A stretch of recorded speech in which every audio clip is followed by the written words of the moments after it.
Continuamos con la conversación entre Luis González Palma y Santiago Olmo. La han titulado de forma muy poética Caminos del bosque para un coleccionista de imágenes.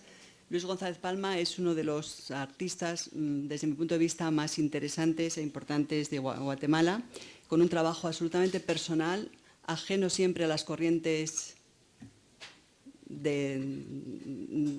que se detentan el poder en el arte, lo cual para mí dice mucho a su favor. Tiene una larga trayectoria de exposiciones, por supuesto, y incluso con varios libros publicados. Ha expuesto en el Art Institute de Chicago, por ejemplo, en las Bienales de Sao Paulo, de Venecia 2 veces, en la Bienal de La Habana. En 1999 obtuvo el premio Foto España de ese año. Y lo que me parece importante reseñar, puesto que de su trabajo vamos a escucharles en este momento durante una hora, es que vayan ustedes a visitar la exposición de su obra hecha en colaboración con Graciela de Oliveira, está en Casa de América y que se titula Tú, mi placer. Vais a ver que en este trabajo, que es un trabajo, como digo, hecho en colaboración con Graciela, ha ido introduciendo temas distintos a los habituales en su obra, que tienen mucho que ver con el arte, con la religión, con las relaciones de pareja, etc. Bueno, la conversación corre a cargo de Santiago Olmo, un gran conocedor de su obra, al que ha seguido durante muchos años. Y bueno, Santiago Olmo es crítico y comisario independiente. Hay que reseñar también que tiene una exposición comisariada por él en este momento también durante Foto España en Alcalá 31, que es la exposición de Darren Almond. Bueno, me dice co-comisariada con Lorena Corral, para que todo sea perfecto. Bueno, pues yo lo que quiero es agradecerles sinceramente que hayan aceptado participar en nuestros encuentros y animarles a que nos hagan pasar un rato intenso y agradable. Muchísimas gracias. Gracias, Oriol. Bueno, buenas tardes. Perdón. Quería agradecer a Foto España y a la Fundación MAFRE por habernos ofrecido esta oportunidad de conversar, que en realidad, bueno, es casi cuando íbamos preparando esta conversación, nuestra intención era precisamente que se transmitiera aquí en público ese tipo de conversaciones que habitualmente perdón, que habitualmente podemos tener en privado. Por tanto, la idea sería, bueno, ampliar la conversación también hacia ustedes, hacia el público, y que tengamos una sensación un poco, no tanto de lugar de conferencia, sino un poco de espacio doméstico de salón. Y antes de empezar a hablar, quería hacer una pequeña precisión sobre el título. Cuando nos solicitaron que escogiéramos un título para la conversación, había tal cantidad de títulos y tampoco tenía una idea como muy clara de cómo podíamos titular lo que es en el fondo una conversación. Y pensando, se me ocurrió hacer una especie de cita del conocido libro de Martin Heidegger, Holzwege, Caminos de Bosque, y me gustaría citar como inicio un pequeño fragmento de la introducción del libro que hace Martin Heidegger. En el bosque hay caminos, Wege, por lo general medio ocultos por la maleza, que cesan bruscamente en lo no hollado. Es a estos caminos a los que se llama caminos de bosque, Holzwege en alemán. Cada uno de ellos sigue un trazado diferente, pero siempre dentro del mismo bosque. Muchas veces parece como si fueran iguales, pero es una mera apariencia. Los leñadores y los guardabosques conocen los caminos. Ellos saben lo que significa encontrarse en un camino que se pierde en el bosque. De repente, al leer este pequeño fragmento, pensé que justamente el trabajo de Luis González Palma es un poco así. Son caminos de bosque, caminos que nos hacen transitar por lugares nuevos, por lugares no hollados, por espacios que parecen que ya hemos visto, que son iguales a otros que hemos pasado anteriormente y sin embargo nos descubren cosas nuevas. Por tanto, esa referencia a Heidegger era más que nada a una analogía entre esa idea de camino de bosque y la obra de Luis, más que una referencia a lo que podría ser el trabajo de Heidegger, aunque de alguna forma hay algo muy revelador, o que siempre me ha parecido muy revelador en el trabajo de Luis González Palma, que es esa especie de desvelamiento y ocultación que hay en su trabajo fotográfico, esas contradicciones que nos ofrecen un poco la mirada de lo que no ve o de quien no mira, y que de alguna forma recorre como un aliento poético todo su trabajo. Una cosa, Santi, a mí, bueno, antes que nada, muchas gracias por la invitación. Gracias, Oliva. Cuando Santiago me presentó ese texto, a mí me gustó mucho en el sentido de como simbólicamente, ¿no? Un creador está en el bosque. No es que yo estoy entrando a un lugar, entrando al bosque y saliendo, buscando un lugar para salir, ¿no? Sino que perdido en ese espacio, tratando de darle sentido, tratando de crear caminos, tratando de descubrir espacios alternativos para ir, encontrándome con árboles caídos.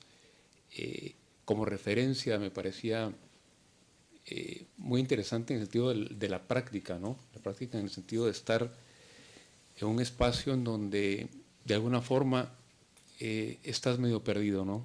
Sabes que estás en un bosque, en este espacio de creación, intentas darle sentido a tu trayecto, intentas darle imagen a esos miedos, a esas, que te digo, deseos que tienes, ¿no? Pero en ese espacio. Hay una cosa que estaba desde el principio en tu trabajo, que es como hay aspectos que son antiguos pero que vuelves a retomar, son como una constante o un constante volver hacia orígenes que son tratados de una manera nueva. El otro día, cuando estábamos de alguna manera preparando la conversación, hablabas precisamente de cómo surgieron estas primeras series en el contexto de la Guatemala de los años 90, ¿no? Sí. Yo creo que... es que, mira, esas imágenes no nacen, que te digo, como espontáneamente, ¿no? Nacieron a partir de grandes conversaciones y reuniones con un grupo de amigos que creamos en Guatemala en esa época, Galería Imaginaria se llamaba. Y a partir de esas discusiones, que en general eran, bueno, ¿qué significaba ser artista? ¿Cómo ser artista en este país, en este momento? ¿Qué imágenes dar, no? Yo me recuerdo de que Guatemala era realmente, la imagen de Guatemala era conocida por la fotografía documental del conflicto armado y por las fotografías de promoción turística del Instituto Guatemalteco de Turismo, ¿no? Que, bueno, presentaba todos los trajes coloridos de los indígenas mayas, por ejemplo. Y yo sentía que tenía que haber otra forma de presentar al país, ¿no? Entonces, a partir de esas conversaciones con estos amigos fue que, bueno, yo fui tratando de buscar cómo solucionar formalmente eso, ¿no? Pero en realidad la búsqueda esencial, y me doy cuenta después de mucho tiempo, es ser mirado. O sea, poder dar mirada a alguien, pero al mismo tiempo que me vean, ¿no? Y siento que la mirada ha sido particularmente el tema esencial en mi obra, ¿no? Una búsqueda de espejo, una búsqueda de empatía, una búsqueda de reconocerme y reconocer a estas personas, bueno, como individuos que bueno, conscientemente estamos muriendo, ¿no? Y siento que el hilo conductor desde este punto, desde este principio hasta la actualidad es el miedo. O sea, yo nací en Guatemala en 1957. 3 años después empezó un conflicto armado que duró prácticamente 30 años. O sea, toda mi infancia y adolescencia fueron, que te digo, impregnadas, ¿no?, de una condición muy compleja, ¿no? Y el miedo era realmente, estaba muy presente, ¿no? El dolor, pero un dolor con cierto lirismo, para ponerlo de alguna forma, ¿no? Como que es un dolor no solamente de esa gente, un dolor mío, un dolor compartido, ¿no? De sentir, bueno, que eres un ser arrojado al mundo y te encuentras en ese bosque, volviendo un poco a esa metáfora, sin saber para dónde ir, ¿no? A mí una cosa que me impresionó mucho también en una de nuestras primeras conversaciones, al poco de conocernos y hablando de tu fotografía, era la idea de mirada, ¿no? La importancia que había y que le dabas tú a la idea de mirada, y cuando hablabas de cómo los retratos estaban enfocados básicamente a ofrecer una mirada a quienes no la ejercían, ¿no? Claro. Esto fue una cosa que me impresionó mucho. Es complicado porque, ¿qué te digo?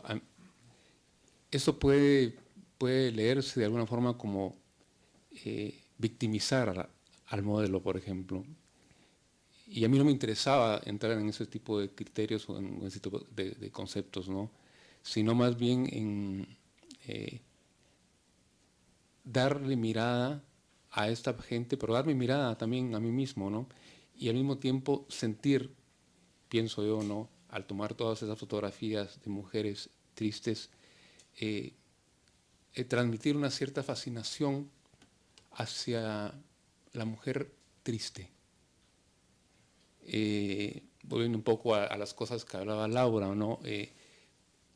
Si tu mirada es formada viendo a una virgen que es una mujer idealizada, ¿no?, con ese semblante de tristeza y llorando, hay una especie como de enamoramiento y hay un deseo después de generar imágenes que vuelvan a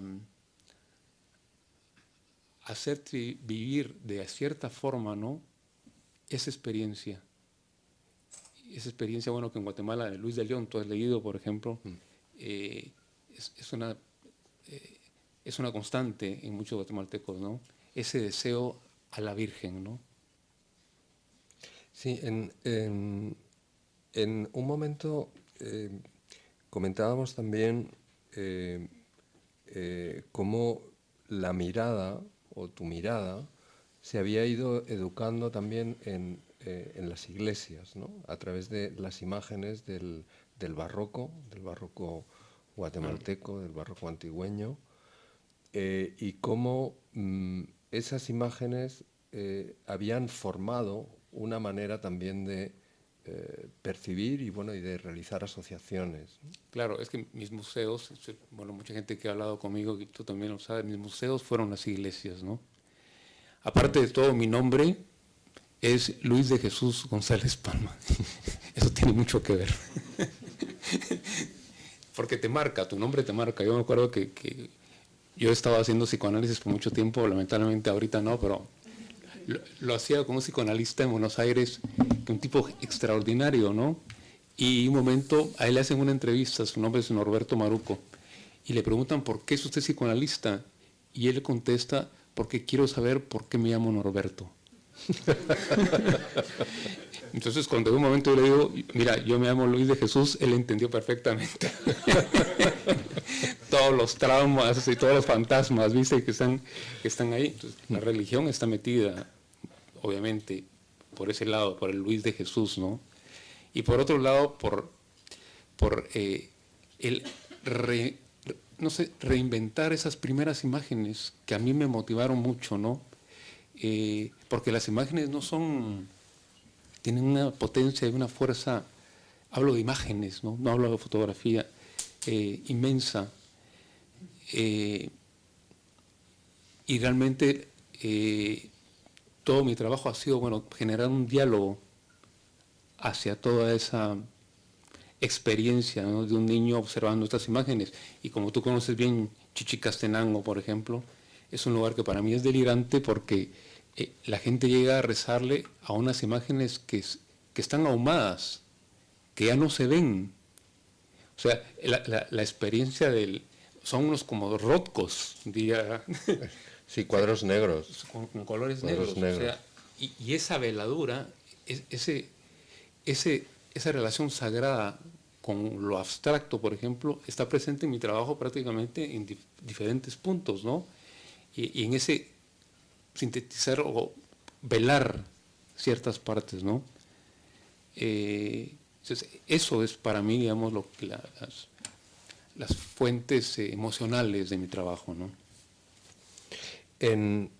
Tras estas primeras series hay un momento a final de los años 90 cuando esas mismas imágenes como la mirada crítica, ¿no?, que es el inicio de una mayor elaboración de conceptos y que tiene mucho que ver también con una mirada crítica hacia el conflicto guatemalteco sin hablar directamente de ello, ¿no? Es como utilizar la historia o una serie de referencias derivadas para hablar del presente. Me gustaría que abordaras esta cuestión. La mirada crítica es una mirada que pone en crisis. La crisis en este sentido para mí fue ¿qué valores tenía esta mujer para que yo la eligiera como modelo? O sea, porque tuvo que haber un momento en donde yo elijo este modelo sí, este modelo no. Y hay un juicio de valor estético, ponlo también de alguna forma, ¿no? En donde empieza, desde que yo elijo, le pongo esta cinta métrica y luego siempre es valorada. O sea, el rostro de esta persona es valorada empezando por mí. Aunque obviamente yo trato de que tenga toda esta presencia que te digo potente como individuo, ¿no? Puede leerse desde ese punto de vista, desde el punto de vista que tú decías, desde valores políticos, pero también era una especie de autocrítica que empezaba, en qué se beneficia esta persona de mi mirada, por ejemplo. Si al final de cuentas la imagen termina exponiéndose en algún museo o vendiéndose y termina en la casa de un coleccionista, ¿no? Pero en Guatemala, por ejemplo, sí se generaba una especie de tensión porque un coleccionista la compraba, la ponía en su casa y las personas que limpiaban la casa tenían los mismos rostros que estas personas que estaban. Entonces para mí era como una especie de infiltración, por ejemplo, de este tipo de rostros en donde, no sé, consciente o inconscientemente las personas o los propietarios de las fotografías se daban cuenta, ¿no?, de que ahí había una fractura en la forma de ver al otro. Sí, de hecho, esto es una instalación con las dos lámparas. Sí. De alguna forma estás indicando esa contradicción, ¿no? Claro, es una contradicción que no solamente se daba en Guatemala por cuestiones de subalternidad del mundo indígena y de cierto racismo, sino también en los Estados Unidos de la misma manera, ¿no?, con la subalternidad del migrante, ¿no? Claro, porque mira, por un lado las fotografías sí pueden entrar fácilmente a los Estados Unidos, yo no, es más complicado. Pero en esta instalación era la misma foto, la misma mujer con diferente marco. Y el precio de la fotografía variaba dependiendo si el marco era más elegante o menos elegante, ¿no? Y hubo fotografías que se vendían y otras que no se vendían. Y era la misma imagen. Entonces también, yo ahora lo veo como una especie un tanto ingenuo, por ejemplo, de experimentaciones en ese aspecto, pero era eso, ¿no? A nivel de imagen, no es solo la imagen, es la imagen y lo que está alrededor de ella, ¿no? Sí, esta presencia que hay en estas imágenes de la mirada crítica de aspectos de medición. Por ejemplo, en la anterior veíamos que la mujer tenía esta cinta métrica, hay algo como de medición del cráneo. Aquí hay una indicación de apertura, de diafragma. En otras imágenes aparecen elementos del... Sí, eran como valoraciones por un lado, en la anterior, en la fotografía se llama 80 milímetros f5.6, un 30 de segundo, que fueron los datos técnicos con los que se tomó la fotografía, ¿no? Y era esa alusión a que esta imagen de esta persona que se llamaba Juan no podía existir sin toda esa mecánica, óptica, química, ¿no? Que estaba directamente relacionada hacia la creación de imágenes, ¿no? Pero fue un momento en donde todo mi trabajo anterior estaba muy cargado de cuestiones simbólicas naturales o religiosas, y podía leerse como una especie de realismo mágico del que yo en un momento tuve conciencia y no quería estar ahí. Yo realmente me quería despegar de que me fueran como catalogando que de alguna forma es así, un fotógrafo de indígenas o un fotógrafo preocupado por aspectos más sociales, ¿no? Del rostro o la etnia, ¿no? Y no era eso realmente lo que me interesaba. Bueno, de hecho esta imagen tiene Tiene mi logo, iniciales, LGP, ¿no? Luis González Palma, porque que te digo, era un poco eso, ¿no? Entrar en una especie de autocrítica a través del mismo trabajo y ver qué era lo que resultaba, ¿no? Porque en un momento yo me sentía como una especie de marca registrada, alguien que producía imágenes con cierto tipo de variaciones, pero que en realidad no estaba diciendo nada más, ¿no? Hay una parte también en este trabajo donde empieza a tomar cuerpo algo que luego vas a desarrollar y que vamos a ver quizás con un poco más de detenimiento, que es hay una cierta crítica cultural, especialmente de la cultura del barroco, que es esa cultura donde te has educado visualmente, ¿no? Uh-huh. Es decir, que es aquí donde empieza, más que, yo lo entiendo más como una búsqueda cultural que como ese realismo mágico. Sí, bueno, fueron diferentes momentos, pienso yo, ¿no? Pero la mirada, la ilusión, por ejemplo, la idea de que lo real es totalmente construido, la idea de lo que yo veo en realidad es más que nada lo que yo soy, ¿no? Lo que ves no es lo que ves, es lo que eres. Lo decía Pessoa también. Fueron dando, creo que, pasos para llegar a lo que a mí realmente me interesa, que es cómo percibimos esto que llamamos realidad, ¿no? Cómo nos percibimos a nosotros mismos desde dentro, por ejemplo. Y qué hacemos con eso, ¿no? ¿Qué hacemos con esa sensación de estar solos en el mundo? Son como preguntas que para mí son importantes y que trato, bueno, de traducirlas, ¿no? En imagen.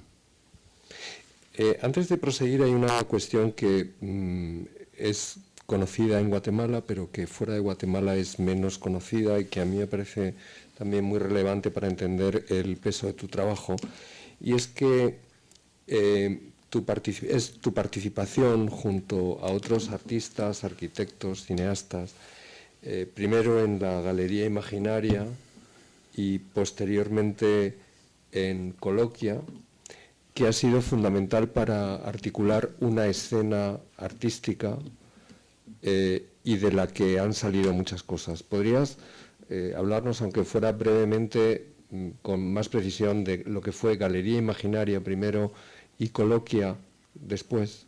Claro, bueno, Galería Imaginaria la formamos al principio con un pintor, Moisés Barrios, y luego Rosina Casali, que es su pareja, y otros artistas que en ese momento estaban, bueno, se dedicaban a la poesía, a la danza, y era así, bueno, y generamos una especie como de espacio de encuentro, muy alternativo, o sea, en la antigua Guatemala, que es una ciudad que queda a 40 kilómetros de la ciudad, pero un espacio en donde teníamos la posibilidad de exponer nuestro trabajo, por un lado, y de traer gente para que hablara, ¿no? Para que nos hablaran sobre, bueno, el mundo del arte, ¿no? Gerardo fue una de las personas que en ese momento invitamos, ¿no? Y había mucha colaboración, como lo que te decía, o sea, una relación con Teorética en San José, Costa Rica, era una situación muy precaria, o sea, no teníamos plata, eran por donaciones, porque la gente quería ayudarnos, y era así como un momento, y de una forma absolutamente ingenua, brutal me parece ahorita en esta época, yo me voy a México con un portafolio de nosotros al Museo de Arte Moderno, a presentarle a la directora el trabajo de los guatemaltecos para ver si se hacía una exposición en el museo. A mí me parece delirante haberlo hecho, pero se hizo una exposición en el museo. O sea, se hizo una exposición en el Museo de Bellas Artes, Museo de Arte Moderno de México, a partir de esa iniciativa, ¿cómo decirte?, ingenua y arriesgada, lo pienso, ¿no? Y fue así como se empezó a conocer el grupo en ese momento, que luego se transformó con los años en Coloquia, ¿no? Pero Galería Imaginaria no tenía un sitio fijo. Era Cambiábamos. Imaginaria. Claro. Quiero decir que, para que nos entienda el público, Galería Imaginaria era imaginaria porque no era un espacio concreto, ¿no? Eran varios espacios, nos decían los imaginarios, éramos como que fuéramos medio fantasmas. Pero ahí ya empezó a entrar gente que estaba interesada en eso que se llama arte o arte contemporáneo, ¿no? Que dio pie a formar Coloquia, en donde ya gente como Regina Galindo, como Darío Escobar o como Aníbal López, que son personas importantes, con mucho peso en el mundo del arte actual, ¿no? Se formaron. O sea, fue un espacio realmente muy enriquecedor, ¿no? ¿Cómo te marcó esa parte? Porque ahí, durante ese momento, hubo una parte también de gestión. Fue decisivo, por ejemplo, la visita de Santiago Sierra a Guatemala, y la de otra gente que vino de otros puntos. ¿Cómo fue esa experiencia, digamos, de gestión en relación a tu trabajo? Bueno, ahí Rosina tuvo un papel importantísimo porque fue ella como la directora, por decirlo de alguna forma, ¿no? Que gestionaba todo esto. Además, creo que fue a través de Gerardo también, que la Fundación IVOS nos dio plata, donde ahí ya teníamos un poco más de dinero, y Teorética con Virginia también llevábamos, Oliva también estuvo invitada, a Catherine David, que había sido la curadora de Documenta, tú, o sea, gente que llegó y enriqueció muchísimo la mirada de mucha gente que en esa época no había internet, o sea, y el país de una u otra forma todavía no había salido del conflicto armado, o sea, no se sentía mucho en la ciudad ni en la antigua, pero tú salías un poco más lejos de estos espacios y era un país que estaba en guerra, ¿no? Entonces, bueno, fue un aporte muy importante. Sí, esa idea del conflicto armado siempre planea en tu obra y nunca está tratado de manera directa.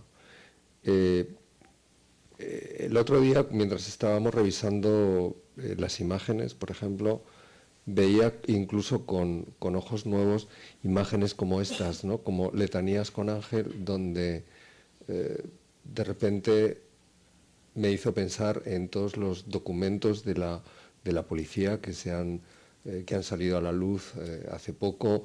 Me hizo recordar también el libro de Rodrigo Rey Rosa. Esta imagen, por ejemplo, que tiene, bueno, que está, digamos, desligada directamente del conflicto y, sin embargo, me volvió a llevar a la idea de conflicto. Hay como unos niveles sutiles, ¿no? Incluso yo creo que ha habido ocasiones en las que algún crítico ha echado de menos el que tu trabajo no estuviera posicionado en el conflicto y, sin embargo, está totalmente ligado, al menos en esta primera parte, en estos primeros años 90, y digamos en todos los años 90 está muy posicionado con el conflicto. Es que la muerte, la conciencia de pérdida está presente. Lo que pasa es que está posiblemente muy simbolizada, no sé cómo decirlo, ¿no? Pero es en parte a la reacción que yo he tenido en contra de la fotografía documental de la que se leyó muchísimo en Guatemala. No es que yo esté a favor o en contra, o sea, simplemente yo quería encontrar otra forma, otra vía para expresar lo que a mí me pasaba. O sea, yo tenía también, esa es una relación, y siempre estableciendo diálogo con la historia del arte. Esto es un Manteña, por ejemplo, lo que te comentaba la vez pasada, ¿no? Que puede leerse también como, bueno, que está relacionado con la muerte, pero con la muerte, bueno, de un grupo de individuos, ¿no? Que puede leerse como tu propia muerte, como el propio miedo a tu muerte, o como la muerte el problema terrible de violencia que hay y ha habido en Guatemala durante todos estos años, ¿no? Sí, siempre me sorprende esa mezcla de elementos como históricos, de gran peso histórico, con elementos cotidianos, como en esta pieza donde hay un cierto eco del pasado y a la vez de cierta cotidianidad, o en las sillas, o cuando aparece el fútbol, ¿no? Esos dos niveles entre pasado, que es como una memoria que pesa mucho, y una cotidianidad que está está vista desde un ámbito poético, ¿no? Ya.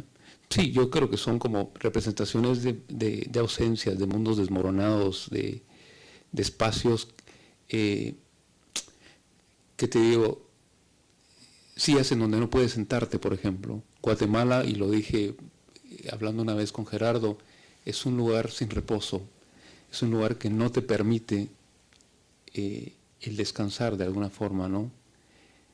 Y yo siento que posiblemente solo a través de la mirada, ¿no?, se pueden generar esos episodios muy, muy leves, ¿no?, de contemplación, que es una de las cosas por las cuales, bueno, yo hago todo esto. O sea, este ejercicio creativo, para ponerlo de alguna forma, es generar un espacio contemplativo que genere cierto diálogo, ¿no?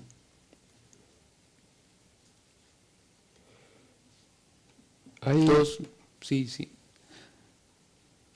Sí, hay una instalación, una obra que es Historias Paralelas, que realizas en México y que vuelve de nuevo sobre esa cuestión que es el sobrevuelo que hace la muerte, o la idea de la muerte, o la mirada de la muerte, un poco sobre todas las cosas. ¿Podrías hablar un poco sobre este trabajo? Esta es una fotografía de Aubert que tomó el fusilamiento de Maximiliano, creo que era, que es muy interesante porque a él no le permitían fotografiar el fusilamiento. Entonces lo que él hizo fue, cuando ya estaba muerto, le quita la camisa y simboliza el fusilamiento de esta forma, ¿no? O sea, estos encuentros tienen que ver con el cuerpo, y el cuerpo en realidad está presente en todo lo que estoy hablando, ¿no? Y precisamente en esta imagen, el cuerpo como ausencia, presencia, ¿no?, sugerido, bueno, me llevó a hacer esa instalación en México, en un convento, que no me acuerdo bien el nombre, en el convento de la Merced, ¿no? Y eran imágenes de fotografías de camisas de amigos mexicanos, impresas en transparencia, en donde el sol era el que tenía, puede regresar al anterior, el sol era el que tenía como la activaba, por ejemplo, porque era a través del sol que las camisas se iban proyectando y era a través del día en donde las camisas recorrían, digamos, desde las paredes hasta el piso, y cuando la gente caminaba por los pasillos se le proyectaban esas camisas en el cuerpo, ¿no?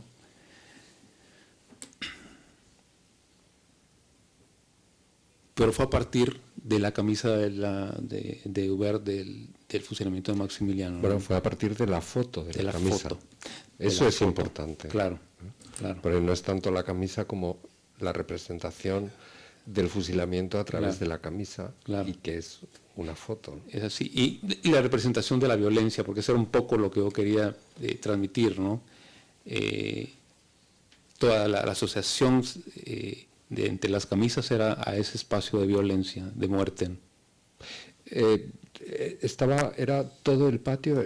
¿Cómo estaba instalada? ¿Era dos salas del sí, patio? eran dos salas donde daba el sol. Uh-huh. Donde daba el sol, sí. Luego hay otro tipo de instalaciones que a mí me chocaron mucho, son en las que pones en relación, es un proyecto que creo recordar presentaste en La Habana, por un lado, en la Bienal de La Habana, donde aparecen unas fotografías de rostros de indígenas con rasgos mayas, centroamericanos, y esculturas griegas, ¿no? Donde hay como también un análisis de lo que han sido los cánones de belleza, los cánones. Eso ha sido también una tensión. Sí, no, eso no fue en La Habana, eso fue otro proyecto que tenía que ver con lo que estábamos pasando antes, y fue un proyecto que hice en el Círculo Polar en Suecia, en donde habían imágenes de lapones en contraposición con esculturas que había en los museos neoclásicos de Estocolmo, ¿no? Uh-huh. Y con toda esa idea de, bueno, el sueco tiene este rostro, y no, tú te vas al Círculo Polar y todos los lapones tienen un rostro que no tiene absolutamente nada que ver con esa imagen que tenemos, ¿no? Más que nada yo como guatemalteco, ¿no? Y lo mismo hice con indígenas guatemaltecos y los rostros de las esculturas neoclásicas, ¿no? Pues valores de belleza que obviamente es construida, ¿no?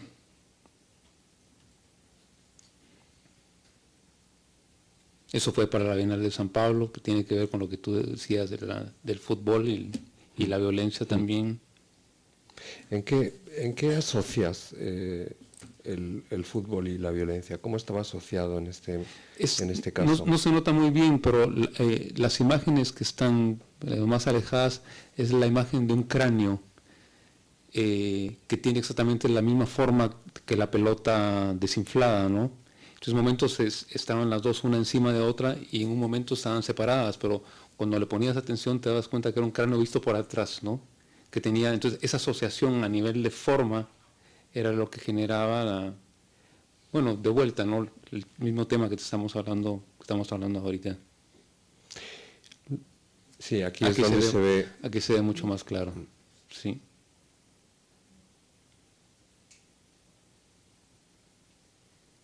Y esa fue la que expuso en La Habana, en la Bienal de La Habana, que eran 10 personas ciegas. Y porque el tema creo que era la fe, no me acuerdo muy bien, ¿no? ¿Te acuerdas que eran temas los que habían? Y creo que era la fe en esa época. Entonces, bueno, tenía relación con eso, con la cuestión simbólica de ver y creer, ¿no? Este es un trabajo que nos vuelve a una cuestión que a mí me interesa mucho, que es las referencias históricas, ¿no? Las referencias históricas, y en este caso hay como una cierto circuito hacia un tratamiento de la fotografía antigua, ¿no? o de la primitiva fotografía. ¿Nos podrías hablar un poco de esta serie? De las raíces del paraíso. Bueno, la ley del paraíso tiene que ver un poco con... ahora, en esta visita a Navarra, hablando con... ¿cómo se llama la encargada? Asun. Asunción. Sí, me decía, bueno, en el siglo XIX la gente para guardar y conservar las imágenes las ponía en esas cajitas, las guardaba y las transportaba como algo que como ahora llevamos una fotografía dentro de nuestra billetera, por ejemplo, ¿no? Y un momento a mí me parecía particular que en Guatemala la insistencia en conversar sobre la violencia, ¿no? Mataron a tal persona, o sea, era un tema de conversación tan habitual, tan cotidiano que dijo, bueno, es como que no nos quisiéramos despegar de eso, ¿no? Como que quisiéramos que hemos estado acostumbrados a vivir dentro de un espacio de violencia y salirse de eso era difícil, ¿no? Era continuar de una u otra forma haciendo reflexiones a eso. Entonces, bueno, Guatemala, por la naturaleza que tiene, no se considera como una especie de un paraíso por la belleza que tiene. Pero por otro lado, está toda esa situación de violencia y miedo, ¿no? Presente, pero no es de ahora. Yo siento que es una constante histórica en un país que antes del conflicto armado y después del conflicto armado, ¿no? Sí, de hecho hay dos imágenes que son muy sintomáticas, una con un helicóptero y otra con un avión. Es un avión comercial, pero uno tiene una cierta sensación como de amenaza, ¿no? Sí, ese era el deseo. Sí, luego bueno, hay estas imágenes que escogiste como puente. Es que aquí habría que hacer un cambio, y esto debe haber sido hace 15 minutos para que diera tiempo para hablar. En un momento tengo que hablar un poco de mis cuestiones personales. En un momento yo voy a dar un taller a Buenos Aires y conozco a Graciela, que es mi actual pareja. Me separo de mi anterior esposa y, bueno, me voy a Argentina a vivir. Mi hijo nace en el año 2000. En un año muere también mi padre. Y yo me encuentro en un momento sin saber, bueno, qué hacer, ¿no? Ya no tenía era como una especie de exilio, sin los modelos con los que había estado trabajando antes. Y la idea fue empezar a trabajar la relación de pareja y mi familia, ¿no? Que es de alguna manera también algo que está presente en la exposición en Casa y que de acá viene a lo que se hizo en Casa de América, ¿no? Le pongo esta imagen como referencia porque para mí fue muy importante.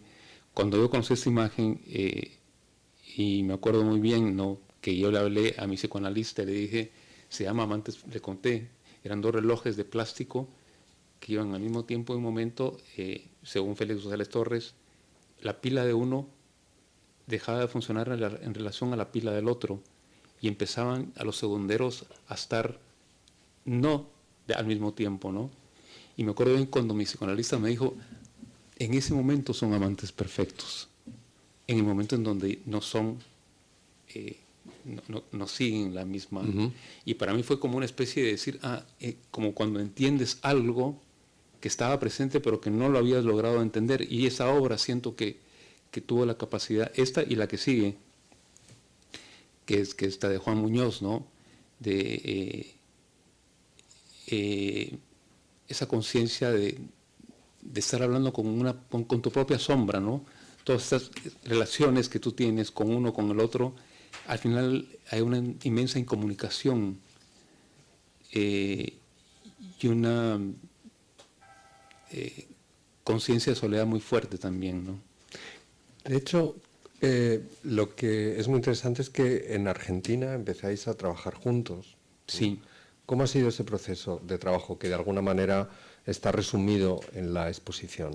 Bueno, Graciela es arquitecta y un momento cuando nosotros iniciamos nuestra vida en pareja, ella se desliga de la arquitectura, ¿no?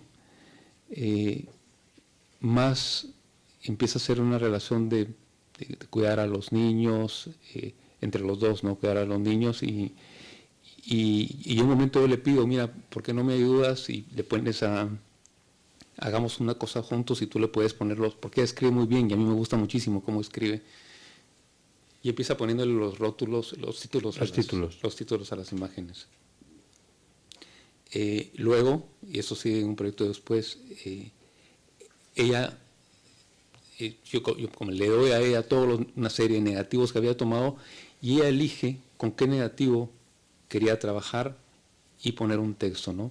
Que son esta serie que se llama Conjugación de Intimidad, en donde los textos los empieza a poner ella y que tienen que ver de vuelta, ¿no? Con ese conocimiento, ese deseo, esa intención de conocer al otro, ¿no? Sin embargo, una de las series, yo creo más, voy a pasar estas un poco más rápidas para llegar a la Anunciación, que es una de las, para mí es quizás la serie más emocionante que hay en la exposición en Casa de América, y que parte un poco también de este tipo de trabajo donde hay como una reproducción o una lectura, un diálogo con representaciones de nuestra memoria histórica, ¿no? Y en La luz de la mente y en La Anunciación hay ese trabajar con la pintura, con esas iconografías. En La luz de la mente son estos paños de pudor, ¿no? Sí. Esto fue un trabajo que también trabajasteis juntos, Graciela y tú. Mira, de alguna forma sí, porque estas son esculturas hechas en trapo, y las esculturas en realidad las hizo ella. Ella junto con mi asistente, con Soledad, ¿no? Pero era como copiar escultóricamente en tela lo más parecido posible como eran los paños que habían en las pinturas, ¿no? Eliminando el cuerpo de Cristo. Esa era precisamente la idea, ¿no? Es como la abstraerla. Es como la camisa, claro, de Maximiliano, ¿no? Es como la camisa de Maximiliano. Entonces se abstrae totalmente el cuerpo, que de alguna forma, bueno, ¿en dónde está el espacio sagrado acá, por ejemplo, no? Esa experiencia que hemos estado hablando, que tiene que ver muchísimo también con lo que me comentabas el otro día de tu conversación con Chajabay, creo que era, ¿no? Sí, con Benvenuto Chabajay. Que en el mundo indígena, arte, en Guatemala, en los cachiqueles, los utuiles, arte no tiene traducción, no se puede traducir. Se puede traducir como vida o sagrado, ¿no? Entonces, teniendo eso como, lo he tenido presente, lo he tenido consciente, ¿no? Todo ese tipo de trabajos son de alguna forma relacionarme con esas experiencias que tienen que ver con lo sagrado, pero en lo católico, ¿no? Sí, esta es la referencia que viene a la Anunciación, ¿no? Aquí es un trabajo que hicisteis con la gestualidad, ¿no? Es una... Claro, los gestos de la Virgen y los gestos del ángel, que más que nada lo que intentábamos con Graciela representar acá es poder regresar otra vez, Santi, es la ausencia de padre. O sea, el origen de todo ese trabajo de la Anunciación es que en el mito el padre está ausente. Y siento que es un mito que ha afectado muchísimo a una cultura como la guatemalteca. Tal vez no ahorita, ¿no? Pero a través de la migración o las generaciones anteriores, ¿no? El padre usualmente estaba ausente, ¿no? Hoy es a través de la migración, ¿no? Que está ausente. Hoy es a través de la migración, claro, pero en ese sentido era como en una relación que se da en una virgen que asumía el dictamen de un Dios y toda esta gestualidad corporal, ¿no? que dictaba una orden, ¿no? Entonces, ese sometimiento de la Virgen es lo que a nosotros nos llamaba muchísimo la atención, y esos rasgos de orden que esa imagen sagrada de Dios dictaba, ¿no? Es orden y a la vez sumisión, ¿no? Sí, no hay una rebeldía, ¿no? No hay una rebeldía. Pero en la distribución de las imágenes en el espacio se genera un caos. porque no es que esté la Anunciación de Reni al lado de la de Chopin o al lado de la de Botticelli, sino que es una especie de ¿cómo estamos con...? Bien, 5 minutos, ¿no? Es una especie de caos. Tal vez vamos un poco, solo para terminar un poco con el proyecto de... Sí, bueno, esta es la instalación completa que se hizo en Roma, ¿verdad? Que se hizo en Roma y que es, bueno, lo que hay acá en Casa de América es de alguna forma una fracción de esa instalación, ¿no? Y eso no lo salteamos, tal vez vamos a lo de Guatemala, Santi, y el Palacio Nacional, que son proyectos que estoy trabajando ahorita y que a mí me interesan particularmente, ¿no? Bueno, este es un trabajo que está también en la exposición, que es también un trabajo de colaboración con Graciela y que tiene forma de libro. Con Graciela y con nuestra familia. Es todo un relato a partir de vuelta ese diálogo con la historia del arte, ¿no? Los peinados de Ghirlandaio o de Botticelli, y bueno, todo un relato de ficción que Graciela escribió para dar sentido, narrarnos, ¿no? Como familia, en donde los personajes son, siento, la cabellera de Graciela, su peluca, ¿no? Julián, que es el hijo de su primer matrimonio, y Alicel y Sebastián, que son nuestros hijos, ¿no?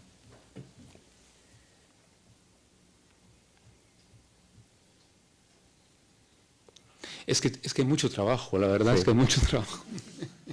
Es una obsesión de estar... Yo ahorita lo repienso, porque ¿qué sentido tiene generar más imágenes? Yo creo que ahorita me doy varias pausas, o hago proyectos que son a mucho más largo plazo. No quiero estar haciendo imágenes porque quiero hacer imágenes. O sea, más es como calmar esa especie de ansiedad, ¿no? De generar compañeras o acompañantes, pero sí con la conciencia, es lo que te decía en el viaje a Navarra, ¿no? De que todas estas imágenes, aunque sean estas platinos impresos en papel de arroz, están muriendo. Y eso en realidad, el mundo entero, el universo, tiene una total indiferencia hacia esa experiencia, ¿no? Yo me acuerdo en la película esa Melancolía, pero ahora no va a dar tiempo de hablar de esa cuestión, pero cuando ese tremendo astro choca con la Tierra, no pasa nada. Las estrellas siguen brillando, el sol sigue como que sin nada, la luna sigue como que sin nada. Y uno está en sus mundos totalmente perturbado, ¿no? Cuando en realidad abre un poco eso por la insistencia de mantener la imagen y que no se desvanezca con el tiempo, cuando en realidad no sé si tenga tanta importancia, ¿no? Pero estas imágenes no desaparecen, ¿no? Son platinos, pero dale tiempo y sí. Bueno, lo principal es también esa cosa de pliegue en bocas y ojos, ¿no? Pues son además guardaespaldas, que es un símbolo de estatus en Guatemala. Claro, esta serie se llama Tu mirada me distorsiona sin quererlo, porque en realidad no vemos lo que vemos de una forma distorsionada, culturalmente, emocionalmente, biológicamente, neurológicamente, ¿no? Y trata de, bueno, hacer patente un poco eso. Pero yo creo que ya estamos con... Oliva ya me vio 2 veces y yo digo, bueno, yo creo que esta cuestión lo dejamos así. Espera, aquí había...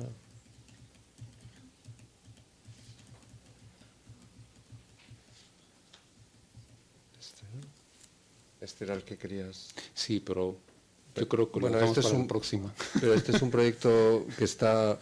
Es muy cortito. Este es un proyecto que está en marcha en este momento y yo creo que a la gente le va a interesar saber dónde estás trabajando actualmente, ¿no? Me interesa trabajar con la arquitectura de poder, en este caso el Palacio Nacional de Guatemala, ¿no? Los días domingos la plaza central se llena de gente y se llena de fotógrafos ambulantes con sus con sus telones, como en el siglo XIX, con imágenes delirantes, como puede ser el volcán de Pacaya al lado de las Torres Gemelas y aviones Mirage volando, por ejemplo. Entonces, lo que yo hice fue hacer fui un domingo como fotógrafo ambulante y puse la imagen del palacio, adelante del palacio, para que la gente se fotografiara, esa es la imagen, ¿no? Se fotografiara ahí.